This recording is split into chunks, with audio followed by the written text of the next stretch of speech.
Indian Institute of Science education and research, जिसे short form में Eicher भी कहा जाता है। इसमें एडमिशन लेना बहुत सारे स्टूडेंट्स की एस्पिरेशन होती है और वो चाहते हैं यहाँ से अपनी डिग्री को कंप्लीट करना। तो इस वीडियो में दोस्तों मैं आपको यहाँ पे एडमिशन लेने के माध्यम के बारे में बताने जा रहा हूँ। मैं IAT आइसर एप्टीट्यूड टेस्ट के बारे में बताने जा रहा हूँ। आइसर एप्टीट्यूड टेस्ट 2025 में आप कब दे सकते हो, क्यों आपको ये एग्जाम देना चाहिए, और आइसर इन शॉर्ट कैसा इंस्टीट्यूशन है और क्यों एक्चुअली आपको एम करने चाहिए ऐसे इंस्टीट्यूशन में पढ़ना, इन सभी चीज़ों के बारे में आज हम डिस्कशन करने जा रहे हैं। तो चलिए दोस्तों, बिना किसी देरी के आज के इस वीडियो की शुरुआत करते हैं।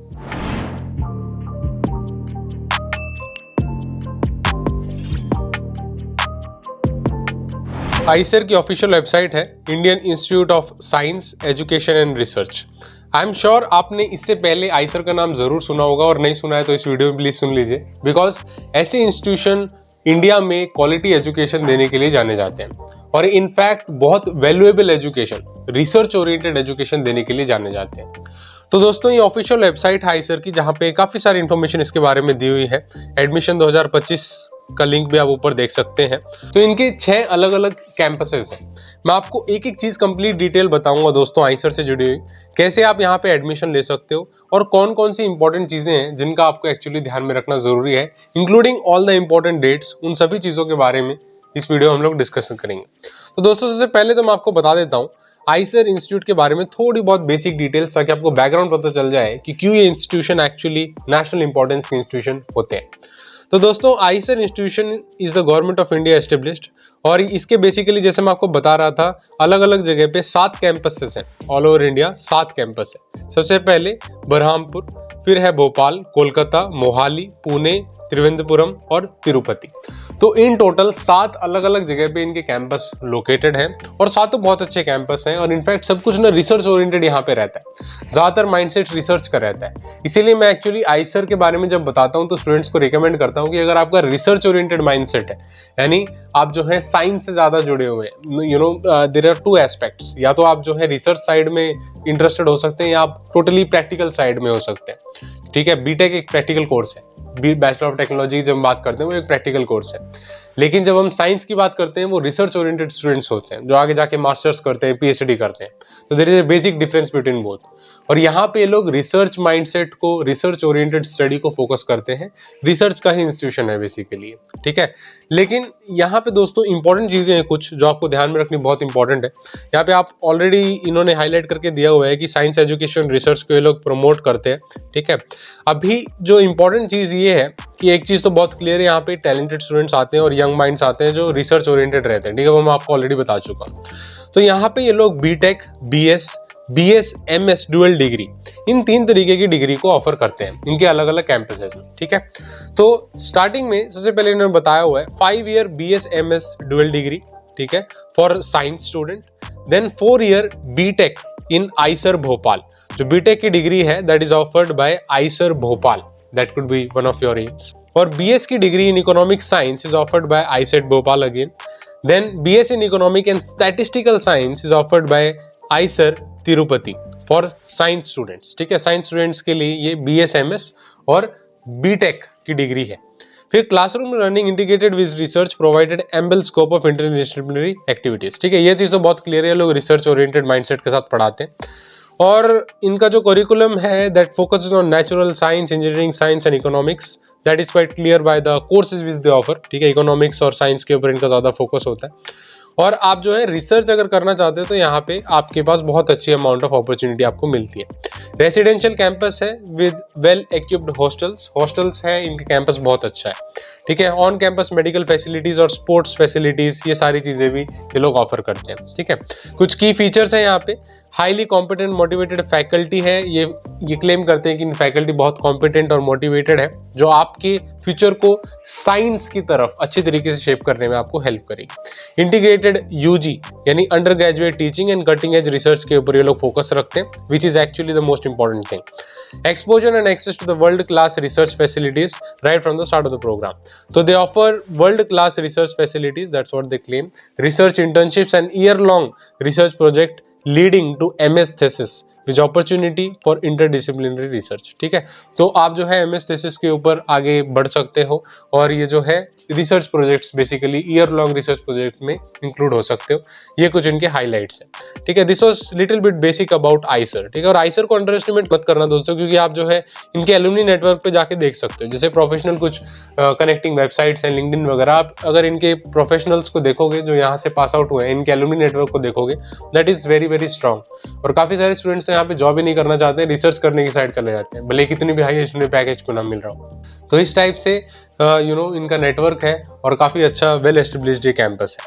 थोड़ा और आगे चलते हैं, इसके बारे में देखते हैं दोस्तों। एडमिशन प्रोसेस, कैंपस तो समझ में आ गया, 7 अलग अलग जगह पे इनके कैंपस लोकेटेड है इंडिया में, बहुत अच्छा कैंपस है। लेकिन एडमिशन का प्रोसीजर क्या है? तो दोस्तों यहाँ पे एडमिशन लेने के लिए आपको गुजरना पड़ेगा आइसर एप्टीट्यूड टेस्ट से, that is Indian Institute of Science Education Research Aptitude Test. IIT के नाम से ये लोग अपना खुद का रिसर्च बेसिकली टेस्ट लेते हैं और ये कंप्यूटर बेस्ड टेस्ट होता है, जिसका शेड्यूल भी उन्होंने 2025 के लिए निकाल दिया है। संडे 25 मई सुबह सुबह 9 बजे ये लोग एग्जाम लेने जा रहे हैं थ्रू आउट द कंट्री, पूरे भारत देश में। ठीक है, अब यहाँ पे candidate will be asked to preferences for the IISER और the online application during the counselling. ठीक है, अब जैसे मैंने बताया आपके 7 अलग अलग कैंपस है, तो ऑनलाइन काउंसलिंग में ही आपसे आपके प्रेफरेंसेस यहाँ पे ले लिए जाते हैं। उसके बाद IAT 2025 का रिजल्ट डिक्लेयर होता है and the preference of ICER is not required during the filling of the application form appearing for the IAT 2025। ठीक है, तो ये जो प्रीफरेंसेस है ICER का, ये जरूरी नहीं है जब आप फिल कर रहे हो एप्लीकेशन फॉर्म आप IAT में अपीयर हो जाओ, आपको रिजल्ट आ जाए, फिर जब आप काउंसलिंग में एनरोल होते हो तब बेसिकली आप चयन करते हो कि कौन से कैंपस में आप जाओगे। और भोपाल का इनका कैंपस काफ़ी फेमस है बेसिकली, जिनके कुछ कोर्सेज मैंने आपको इनिशियली दिखाए भी थे। ठीक है, और पूरा काउंसलिंग प्रोसेस ऑनलाइन होगा दोस्तों। आप इंडिया में किसी भी सिटी से हैं, बेसिकली ऑनलाइन माध्यम से यहाँ पे पूरे काउंसलिंग प्रोसेस में एनरोल हो सकते हो।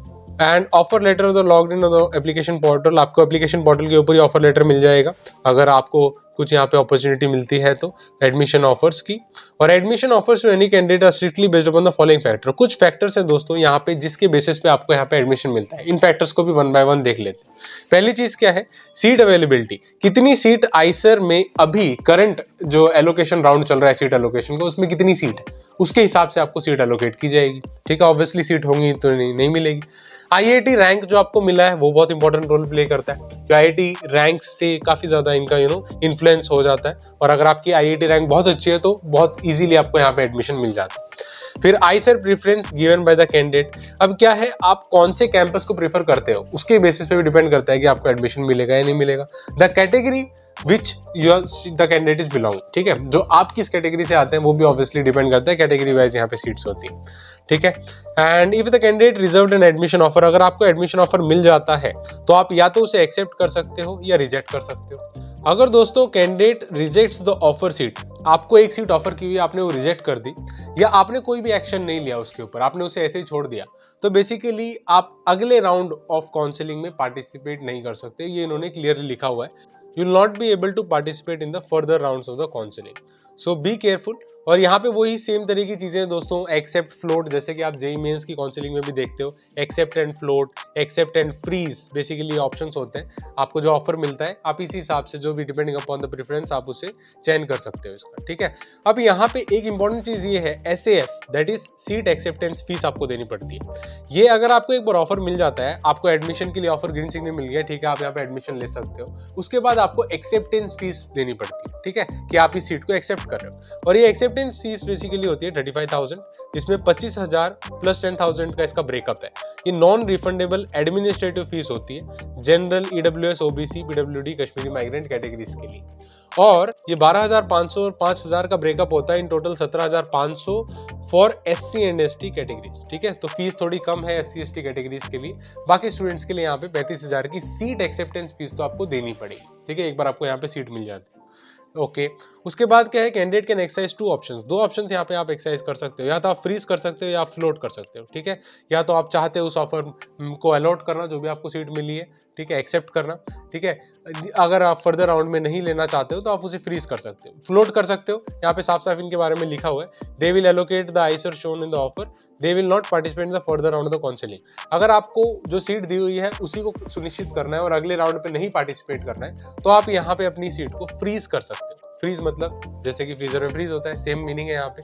या फिर आप जो है फ्लोट कर सकते हैं। फ्लोट का क्या मतलब है, they will participate in further round of the counselling to get a higher preference. Float का मतलब ये है कि आप अगले राउंड ऑफ काउंसलिंग में भी पार्टिसिपेट करना चाहते हो, ताकि जो भी आपका पहले नंबर पे जो आपने अबव प्रेफरेंसेस दिए हुए हैं उन पे आपको कुछ मिल सके। ठीक है, तो यहाँ पे candidate has to take action choice in every single round. ठीक है, आपको चॉइस तो यहाँ पे करना पड़ेगा हर राउंड में, उसे खाली मत छोड़ देना। ठीक है, या तो आप उसे फ्रीज करोगे या फ्लोट करोगे, हर राउंड में आपको कुछ ना कुछ तो करना पड़ेगा और कंफर्म करना पड़ेगा अपनी साइड से। ठीक है, अगर आप कंफर्म नहीं करते हैं या कोई भी एक्शन नहीं लेते हैं, मान लीजिए आपने फ्लोट या फ्रीज नहीं किया किसी भी गिवन राउंड में, तो सिचुएशन में you will not be able to participate in the subsequent round of the counselling. ठीक है, तो अगर आप उसे ऐसे ही वॉइड छोड़ देते हैं, कुछ नहीं करते हैं, तो you will automatically be out of the counselling. ठीक है, they will accept that you have withdrawn, आपने विड्रॉ कर लिया, वो इस चीज को एक्सेप्ट कर लेंगे। ठीक है, यहाँ पे कुछ और भी बेसिक चीजें दी हुई हैं, बट इसका मतलब यही है, फ्लोट, फ्रीज और विड्रॉवल, ये कुछ टर्मिनोलॉजीज आपको ध्यान में रखनी होंगी। जो आपको अच्छी रैंक आ जाती है उसके बाद इन चीजों का ध्यान रखना होता है बेसिकली। ठीक है, और मान लीजिए आपने दो प्रेफरेंस दे दिया, आईसर, ठीक है, भोपाल में दे दिया, या आईसर किसी और कैंपस में दे दिया। If the seat of the IISER are filled then the candidate will not be considered for the seat allocation anymore. अगर मान लो सीट फिल्ड हो जाती है ऑलरेडी, आपने प्रेफरेंस दो ही दिए और दोनों में सीट ऑलरेडी फिल हो गई है, तो आपको नेक्स्ट राउंड ऑफ काउंसलिंग के लिए कंसिडर नहीं किया जाएगा, automatically you will be removed if the candidate has not been allocated any seat of the previous round of counselling. ठीक है, अगर आपने पिछले राउंड में कोई भी सीट एलोकेट नहीं है, then already you are removed, so that thing is quite clear in the admission process counseling stage. अब यहाँ पे admission process given on the provisional, ठीक है, admission offer given are provisional, they are confirmed only the candidates of the IISER, they have secure admission and all the required document in the original. ठीक है, जो भी आपको admission offer मिलता है that is only provisional. Provisional का मतलब क्या है, वो पक्का नहीं है। पक्का कब तक नहीं है, जब तक आपके डॉक्यूमेंट्स वेरीफाई नहीं कर लिए जाते। अगर आपके डॉक्यूमेंट्स में कुछ गड़बड़ मिलती है तो your admission can also be cancelled. ठीक है, यहाँ पे कुछ और बेसिक डिटेल्स यहाँ पे दी हुई। तो आपका पूरा एडमिशन प्रोसेस कुछ ऐसा होता है दोस्तों, आपको बेसिकली आईआईटी का एग्जामिनेशन देना होता है, उसमें एक अच्छी रैंक आ जाती है, फिर आप काउंसलिंग में पार्ट लेते हो। ठीक है, काउंसलिंग कुछ फॉर्मेलिटीज मैंने बता दी कि कैसे आप फ्रीज कर सकते हो, फ्लोट कर सकते हो अपनी सीट को, खाली मत छोड़ देना, that will be considered as withdrawn case. ठीक है, तो ये कुछ बेसिक डिटेल्स यहाँ पे थी। अब आगे चलते हैं, एलिजिबिलिटी क्राइटेरिया के बारे में देख लेते हैं। तो दोस्तों अगर आप एक इंडियन नेशन है, ओसीआई, पीओआई, फॉरेन नेशंस भी हैं, तो उस सिचुएशन में भी आप IAT 2025 को फिल कर सकते हो। Everyone can fill this. There is no foundation. Candidate must has passed the class 12th और equivalent examination with science stream. ठीक है, आपका बैकग्राउंड साइंस का होना यहाँ पे जरूरी है। अगर आप कॉमर्स या आर्ट से आते हैं तो यहाँ पे पार्टिसिपेट बेसिकली इस एग्जामिनेशन को देने के लिए नहीं कर सकते। That is basic requirement. उसके बाद क्या है दोस्तों, और देख लेते हैं। Candidate should have born on or after 1 October 2000। ठीक है, यहाँ पे क्लियर कट लिखा हुआ है, जो 1 अक्टूबर 2000 के बाद जिसका जन्म हुआ है, डेट ऑफ बर्थ उसके बाद आती है, वो यहाँ पे पार्टिसिपेट कर सकते हो। और अगर आप SC ST PWD कैटेगरी से हैं तो इस डेडलाइन में बेसिकली एक रिलैक्सेशन है 1 अक्टूबर 1995, 5 साल की आपको रिलैक्सेशन यहाँ पे दी हुई है। ठीक है, तो basically no restriction on the completion of the class 12। आपके 12th क्लास में कोई भी रेस्ट्रिक्शन यहाँ पे नहीं है, जैसे कि जेईई मेंस में जनरली होता है कि आप 12th क्लास कब पास करते हो, जिसके पीछे अभी हाल ही में सुप्रीम कोर्ट के इंटरवेंशन के बाद कुछ चेंजेस भी बनाए गए थे, तो वो चीज़ें यहाँ पे नहीं होती। यहाँ पे क्लियर कट जो है, आप 12th क्लास किसी भी ईयर में पास हो सकते हो, बस आपकी डेट ऑफ बर्थ के ऊपर एक चेक लगाया जाता है, जो मैंने आपको ऑलरेडी बता दिया। दूसरी चीज, candidate must have at least 3 subjects among biology, chemistry, maths, physics. ठीक है, इन चारों में से आपके पास 3 सब्जेक्ट तो होने ही चाहिए 12th क्लास में, that is much needed. Candidate belonging to ST ST required to score minimum 55% marks. Aggregate marks जो इंपॉर्टेंट रोल प्ले करते हैं, 55% मार्क्स अगर SC ST PWD से है, उसके 12th क्लास में होने यहाँ पे जरूरी है। और इसके अलावा जो जनरल कैटेगरी है उसके 60% मार्क्स यहाँ पे आने एग्रीगेट लेवल पे क्लास 12th में जरूरी है। ठीक है, ये एलिजिबिलिटी की कुछ बेसिक रिक्वायरमेंट है। एडमिशन टू IISER, आईसर में एडमिशन के बारे में साफ साफ लिखा हुआ है, आईसर एप्टीट्यूड टेस्ट से ही एडमिशन होता है, जो एग्जामिनेशन संडे मई 25 को होने जा रहा है। ठीक है, बहुत पहले आपको डेट बता दी गई है। और दोस्तों यहाँ पे performance criteria for class 12th जो है, परसेंटेज मार्क्स कैसे कैलकुलेट किए जाते हैं उसका यहाँ पे फॉर्मूला दिया हुआ है। ठीक है, हाउ दिस इज कैलकुलेटेड। आपको इन सब चक्करों में पढ़ने की ज़्यादा जरूरत नहीं है, आप अपना आईसर का जो है एग्जामिनेशन अच्छे तरीके से दीजिए, दैट एक्चुअली मैटर्स मोस्ट। लेकिन यहाँ पे रिजर्वेशन पॉलिसी अगर आप समझना चाहते हैं दोस्तों, तो यहाँ पे SC के लिए 15% सीट, ST के लिए 7.5, OBC NCL के लिए 27% सीट, PWD एटलीस्ट 40% इम्पेयरमेंट के लिए 5% सीट यहाँ पे दिया हुआ है। Horizontal within the same category 5% horizontal reservation है। कश्मीरी माइग्रेंट 3 सीट पर आइसर सुपरन्यूमरी सीट्स यहाँ पे दी हुई है। ईडब्ल्यूएस के लिए up to 10% government of India rules के हिसाब से। Note that EWS OBC NCL certificate should be issued 1 April 2025। आपका सर्टिफिकेट जो है 1 अप्रैल 2025 के बाद इशूड होना चाहिए। Please take care of that. पुराने सर्टिफिकेट्स यहाँ पे नहीं चलेंगे। और जो है आप स्क्राइब ले सकते हो। All this facilities are already given. Compensation time, ये सब चीज़ें तो बेसिक्स है, इसमें ज़्यादा कुछ बताने लायक नहीं। So this was the basic eligibility criteria for Eicher admission 2025। अब थोड़ा और आगे बढ़ते हैं और सीट मैट्रिक्स को देखते हैं दोस्तों, कितनी सीट्स यहाँ पे अवेलेबल है। ठीक है, सीट्स भी बड़ी इंपॉर्टेंट रोल प्ले करती है। तो दोस्तों यहाँ पे जो नंबर ऑफ सीट्स अवेलेबल है फॉर BSMS या सिर्फ BS प्रोग्राम के लिए, ये है 2333। ठीक है, with each IISER having the following number of seats. IISER Berhampur में बेसिकली 300 सीट है, भोपाल में 300 सीट है, कोलकाता में 280, मोहाली वाले कैंपस में 270, पुणे में 288, तिरुपति में 350 और त्रिवेंद्रपुरम में बेसिकली 320 सीट्स यहाँ पे है। उसके बाद बीटेक BS प्रोग्राम की, जहाँ पे ज़्यादातर स्टूडेंट्स इंटरेस्टेड होते हैं इसके लिए, यहाँ पे number of seats IISER Bhopal B Tech के लिए, जिसमें मैक्सिमम स्टूडेंट्स इस वीडियो को देख रहे होंगे, इसे टारगेट करेंगे, मुझे पता है बीटेक आपका एम होता है, तो यहाँ पे 140 सीट्स आर अवेलेबल। उसके अलावा IISER Bhopal BS economics science में basically 35 seats are available. IISER Tirupati BS in economics and statistical science में 50 seats are available. In total सभी 2333 सीट्स यहाँ पे अवेलेबल है। ठीक है, this was the complete seat matrix for the admission in IISER 2025। अब थोड़ा और आगे चलते हैं और इंपॉर्टेंट डेट्स के बारे में देख लेते हैं। एग्जाम तो मैंने आपको ऑलरेडी बता दिया। अब जो एप्लीकेशन पोर्टल है दोस्तों 5 मार्च 2025 से ओपन हो जाएगा। ठीक है, अगर ओपन हो जाता है तो उसके बाद मैं भी कोशिश करूंगा आपको अपने यूट्यूब चैनल पे कंफर्म कर दूं ये चीज़ें। और एप्लीकेशन पोर्टल क्लोज हो जाता है 15 अप्रैल 2025, यानी 15 अप्रैल से पहले आपको रजिस्टर करना पड़ेगा। करेक्शन विंडो ऑलरेडी दी हुई इन्होंने 21 से 22 April. Release of the hall ticket 15 मई को हॉल टिकट आ जाएगी। आइसर का एग्जाम हो जाएगा 25 मई को। आंसर की डिस्प्ले हो जाएगी आपके एग्जामिनेशन के तुरंत बाद। ठीक है, ये चीजें भी यहाँ पे क्लियर बता दी गई हैं। This is all about the important dates for your IAT examination. ठीक है, अब फीस के बारे में बात कर लेते हैं कि fees also plays a very very important role for many people. यहाँ पे दोस्तों your application submission, online application के लिए आपको 2000 रुपये यहाँ पे देने पड़ेंगे अगर आप जनरल EWS OBC या OBC NCL कैटेगरी से आते हैं तो। ठीक है, उसके बाद 1000 रुपये देने पड़ेंगे if you are from PWD category, Kashmiri migrant, Kashmiri Pandit, Hindu family से अगर आप आते हैं, SC ST से आते हैं तो आपको 1000 रुपये देने पड़ेंगे। इन केस अगर आप फॉरेन नेशनल कैटेगरी में अप्लाई कर रहे हो तो आपको 12,000 यहाँ पे एप्लीकेशन फीस देनी पड़ेगी। ठीक है, this is application fees which is non refundable. Please here carefully, ये नॉन रिफंडेबल फीस है। इसके बाद दूसरी फीस कौन सी होती है, ये है SAF, that is seat acceptance fees. ये आपको देना पड़ेगा। आपको एक बार ऑफर मिल जाता है उसके बाद आपको ये फीस पे करनी पड़ती है। 35,000 ये होती है फॉर दिस कैटेगरीज, जो मैंने आपको ऑलरेडी पहले बताया भी है। 17,500 होती है फॉर ST ST कैटेगरी। ठीक है, ये ऑलरेडी मैं आपको बता चुका हूँ। विड्रॉवल प्रोसेस का कुछ ऐसा है दोस्तों, अगर आप टाइमली विड्रॉवल कर देते हैं तो आपके लिए बेनिफिट है, अगर आप लेट करेंगे तो वही यहाँ पे कुछ रूल्स अप्लाई होती हैं, उन्हीं चीज़ों के बारे में यहाँ पे दिया हुआ है। ठीक है, this was the application fees and seat exception fees, all about the fees at the Eicher after IAT examination. ठीक है, ये कुछ यहाँ पे सिलेबस दिया हुआ है दोस्तों, बायोलॉजी का, फिजिक्स का और मैथमेटिक्स का, जितने भी इनके केमिस्ट्री का एग्जामिनेशन होता है उन सभी का यहाँ पे सिलेबस दिया हुआ है। ये ऑफिशियल वेबसाइट से आप भी डाउनलोड करके देख सकते हो। ऑफिशियल वेबसाइट का लिंक जो है मैं अपनी वीडियो के डिस्क्रिप्शन में दे दूंगा, आप डायरेक्टली क्लिक करके भी यहाँ पे आ सकते हो। ठीक है, एंड फाइनली दोस्तों यहाँ पे application portal will open on March 5, 2025। इस वेबसाइट पे आप बेसिकली अप्लाई कर सकते हो exams/apply Eicher aptitude test for 2025। इसका भी लिंक मैं डिस्क्रिप्शन में दे दूंगा, आप डायरेक्टली क्लिक करके यहाँ पे आ सकते हो। सो आई होप दोस्तों चीज़ें काफ़ी हद तक क्लियर है। आइसर के बारे में एक कंप्लीट रिव्यू हमने डिस्कशन किया है। ठीक है, आइसर के बेसिकली 7 अलग अलग जगह पे कैंपस लोकेटेड है और रिसर्च ओरिएंटेड स्टूडेंट्स के लिए बहुत अच्छा कैंपस है। और एक्चुअली आपको एग्जाम तो देना ही चाहिए, क्योंकि अगर आपकी अच्छी रैंक आ जाती है तो आप यहाँ पे इजीली पढ़ सकते हो और प्रेफरेंशियली आपको यहाँ पे सीट भी मिल सकती है।